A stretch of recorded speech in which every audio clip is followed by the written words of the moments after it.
혹시 백정각시놀이라고 아시나요? 박경리 작가님이 지은 소설인 토지에 이 이야기가 나오는데요. 이야기의 내용은 대략 이렇습니다. 사람들이 많이 모이는 단오날이나 동네잔치 또는 마을 행사 같은 날에 남자 여러 명이 백정 여자를 끌고 와 남들이 다 보는 앞에서 옷을 찢어버리고 엎드리게 한 다음 소처럼 등에 올라타서 끌고 다니다 그 백정 여자의 남편이 고기를 내어주면 그때서야 풀어주곤 했다는 것인데 이걸 백정각시놀이라고 불렀다고 합니다. 백정의 부인이나 딸을 공개적인 장소에서 학대해 성적 수치심을 주는 인권유린 풍습인 것이죠. 이런 잔혹하고 끔찍한 풍습이 과연 조선시대에 존재했던 것일까요? 결론부터 말씀드리자면 아닙니다. 백정각시놀이라는 풍습은 조선시대에는 존재하지 않았죠. 다만 1920년대 일제강점기 시절 경상북도 예천에서는 매년 7월 농부들이 풍악놀이를 하며 백정여자 한 사람을 잡아놓고 풀어주는 대가로 고기나 소머리를 요구하는 경우가 있었으며 만약 요구를 들어주지 않으면 그 백정여자를 집단으로 폭행했었다는 기록이 있긴 있는데요.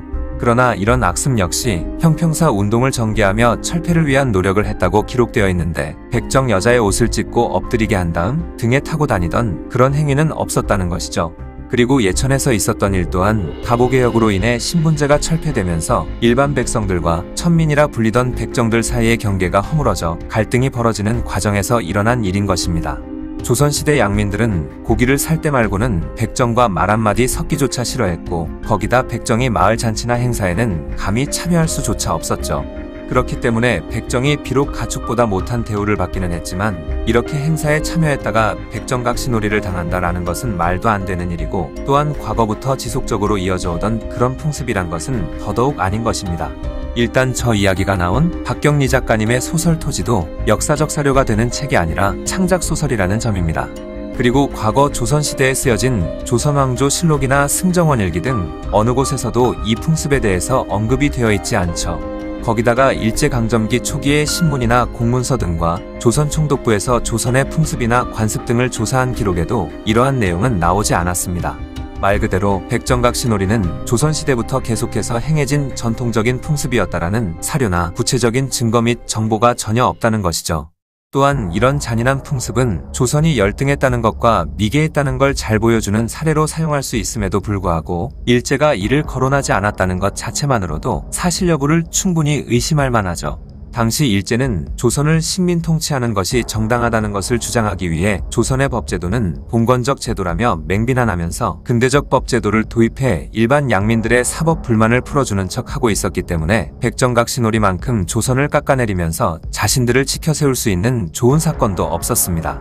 그러니 만에 하나 실제 존재했다 하더라도 이 백정각시놀이를 한 피의자에게는 강력한 처벌을 내렸겠지만 일제강점기 시절 이 사건으로 인해 판결이 난 경우는 찾을 수 없죠. 신분제가 사라지고 나서 사회 전체가 대전환기를 겪으며 백정들과 부대껴 살기를 싫어하던 양인들과 백정들 사이에서 충돌이 발생했고 그때 양인들이 백정 여자들을 폭행한 사건은 있었지만 이 또한 얼마 안가 완전히 사라지게 되었고 백정각시놀이라는 풍습은 없었습니다. 설사 실제로 있었다 하더라도 전통이라거나 매년 해오던 풍습 같은 것은 아니라는 것이죠. 즉, 백정각시놀이는 고려장과 비슷하게 원래는 없었던 일이지만 인터넷이나 입에서 입으로 구전되면서 부풀려진 이야기가 아닌가 싶습니다. 우리 오랜 역사 중 인권 유린이 발생한 경우는 많은데요. 이런 사실에 대해서는 비판받아 마땅하지만 존재하지도 않았던 백정각시놀이나 고려장 같은 일들은 제대로 알고 욕이든 비판이든 해야 할 것이며 잘못된 사실이라면 제대로 알고 그것을 알리는 것도 좋을 것 같네요. 일제강점기 시절 존재했다고 여겨지던 인권유린 풍습 백정각시놀이에 대한 이야기였습니다. 영상을 봐주셔서 감사합니다. 더 재미있고 유익한 영상으로 다시 찾아뵙겠습니다. 구독과 좋아요 꾹 눌러주시고 댓글도 부탁드려요.